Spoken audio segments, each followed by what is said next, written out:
In this video, I'm going to show you how you can use the R function that are in the GitHub folder to analyze the data we generated with annotator, to summarize the data with figures and to get the corresponding files, and also to do some spatial distribution analysis.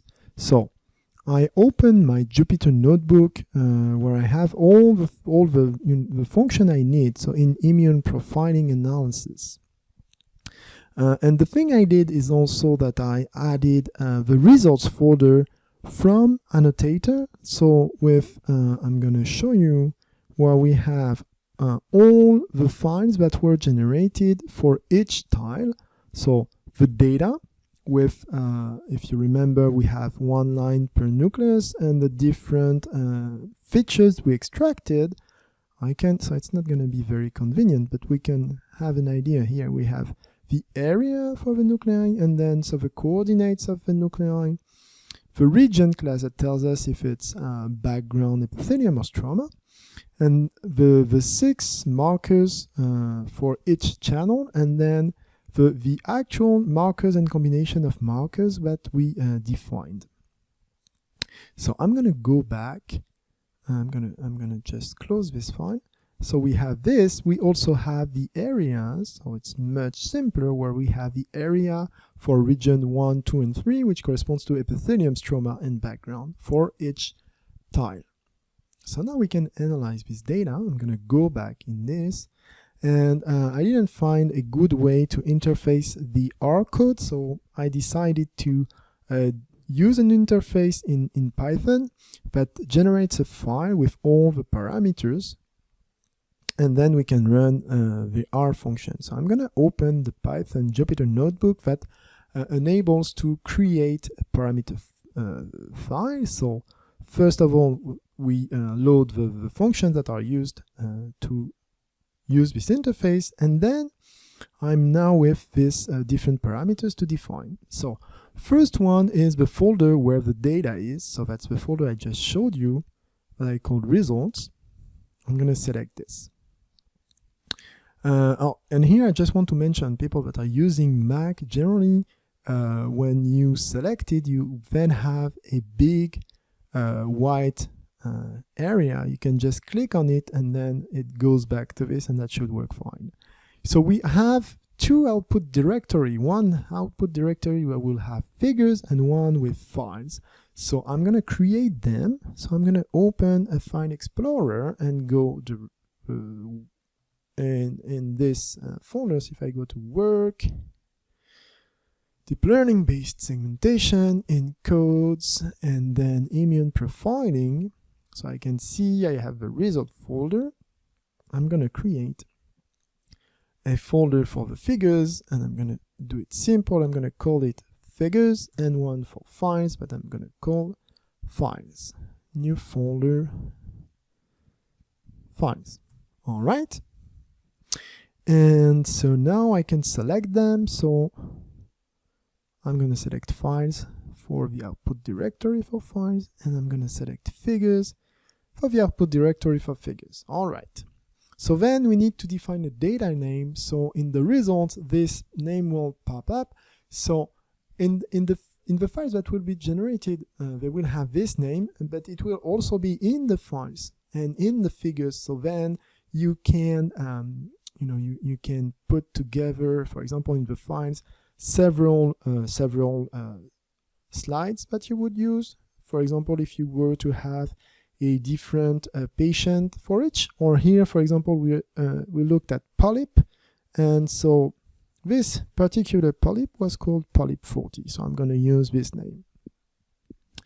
So the next thing is to define the pixel width in microns. So I know that in that case, so that's something you can have. So it's an information you have from your images. You can, when you acquire the images, you can look at the scanner characteristics, and obviously it depends on the magnification you use. So I know here that pixel has a width of 0.49 microns, so I'm going to use this. This is important for the spatial distribution analysis.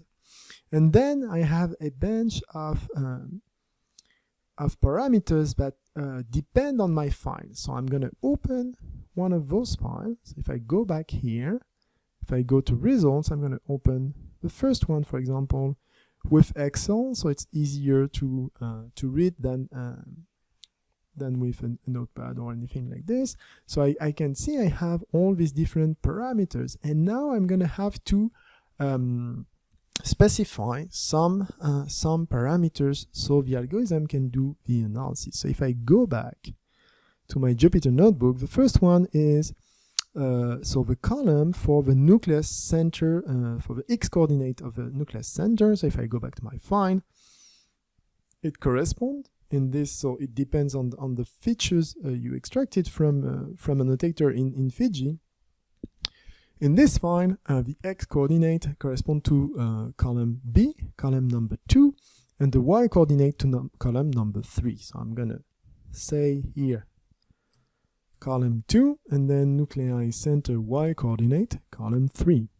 Then it's asking me the column for the tissue. So we do epithelium and stroma, and that's an information which is in a region class with different numbers. So given the segmentation we did, we had 1 for epithelium, 2 for stroma, and 3 for background. So we should have very few, 3. But so that's the column number 4, and I talk about the IDs because that's the next parameter. So column for tissue is column number 4, and the ID for epithelium is 1, as I just told you, and the ID for stroma is 2. So this is already good. And then we have the different cell types we defined with a single or combination of markers. So if I keep going in my file, I have the 6 different markers, and then I have the combination of so either single markers or combination of markers that define the different cell types, and it starts here. So that's the column. If I go back to the beginning, 1 2 3 4 5 6 7 8 9 10 11. So that's column number 11. I'm going to specify here column number 11. That's the first column for the cell types, and the last column for the cell types is the last column of my table. So Z is column number 26, Y is column number 25.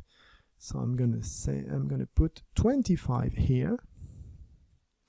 The last parameters is used for the spatial distribution analysis, and it corresponds to so the neighborhood that is considered for this spatial distribution analysis. We'll see the results it gives, and you understand at that point what it really means. So I'm going to keep it to 25.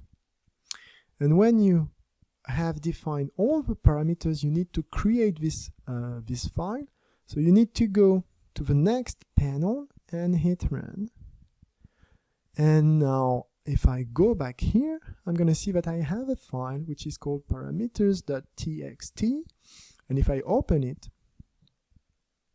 so here, so the tabs are these gray lines, but basically you have the name of the parameters we defined and the values we gave. So it's fairly simple. You don't have to worry about it because when it's done automatically, just to tell you what has been done there. So I'm gonna close this file and shut down, even though it's not necessary. It would run still, but it's always a good habit to shut down your notebook when you don't use them. And now I'm going to go to the R Jupyter notebook. So I'm going to open data analysis, and this notebook is going to load the parameters to run the function. So the first thing is to load the packages and the function we use, and so we installed everything before, so it's running fine. So these are not warning or anything, it's just to tell you which packages were loaded. And then we're gonna we're gonna do two different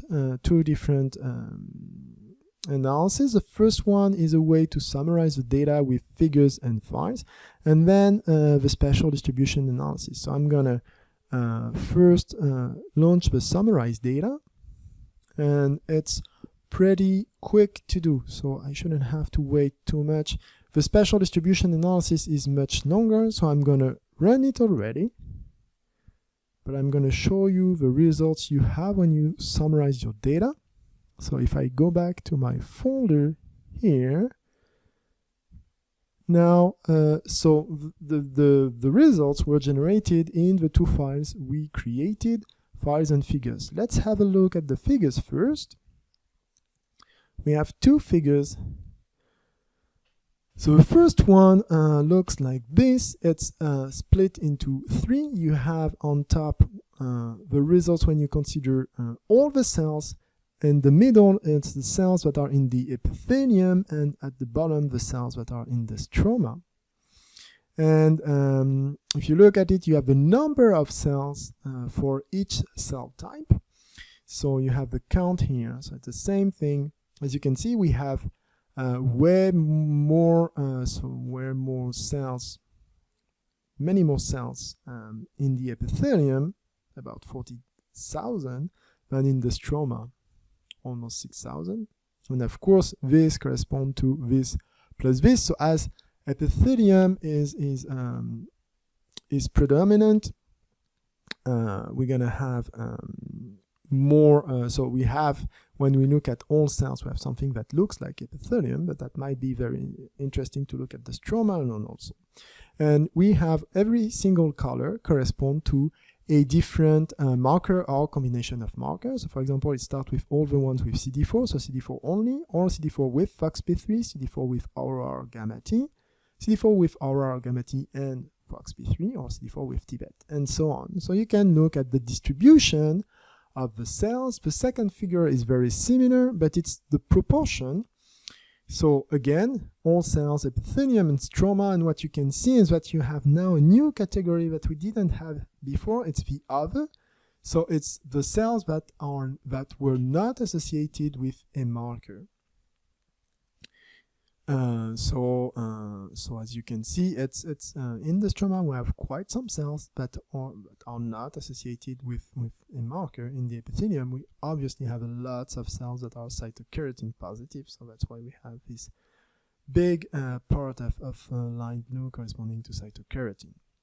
And if you go to the files, so that's one way to look at your data. It's always interesting. If you go to the files, you're gonna have the files that were used to generate these figures. So you have number of cells, proportion of cells, and also density of cells. They're all very similar. It just depends on what you look at. So if we open the number of cells, that's actually the numbers that were used to define the figures. We have 3 lines corresponding to stroma, epithelium, and all cells. And then for each different marker or combination of markers, you have a number of cells in the stroma, in the epithelium, and the total number of cells.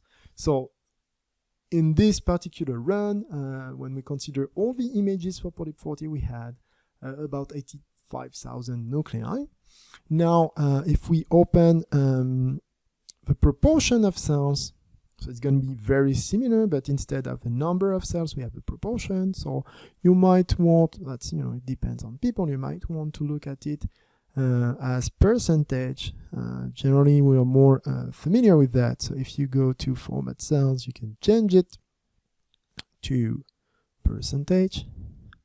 All right, and you have percentages, and of course, large proportion or cytokeratin. As you can see, we have about almost 50% of the cells, of the total cells, are cytokeratin positive. And the last one, which is also similar, but it's density of cells. So in that case, we took into account the areas. So if you look at here, you have the tissue areas in millimeter squares. So we have about 1 millimeter squares of stroma and 4.5 millimeter squares of epithelium. And then this is the number of cells per millimeter square. So it's proportional to the number of cells. It's just a different way to look at the cells, so more density of cells, number of cells per unit of area. And we have one final file which doesn't contain much, just the number of tiles. So here we just run it, so we know that we had 14 times. But if you start to combine, you know, several slides and you put together all the information, it's always interesting to have this in mind to know how many times you had for each experiment. So now if I go back to now if I go back to a Jupyter Notebook, it's still running, so I'm gonna speed up the video. This takes time. It's because actually it's the way it's been implemented in Finaptar is not very optimal. To do some spatial distribution analysis, you need to know the distances between your cells. And here what happens is that the distance between every pair of cells is computed, even though they are far away, which is not useful in that case. But that means that you have lots of distances that are computed, and that's why it takes time. So I'm gonna speed up the video now.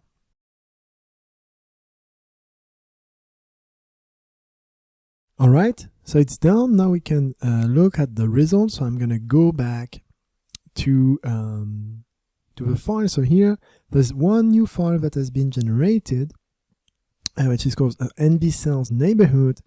So if you look at it, you have still the name, and then you have one matrix for the stroma and one for the epithelium. And if you look at the first row, the first column, the first row, it corresponds to the markers, so single or multiple. And then it actually tells you how many cells are in the neighborhood that we defined. So it looks like a correlation matrix. And you can then see if you have, for example, if we consider Tibet, it seems that CD8 are the cells that are the most important in the neighborhood, and then followed by CD4.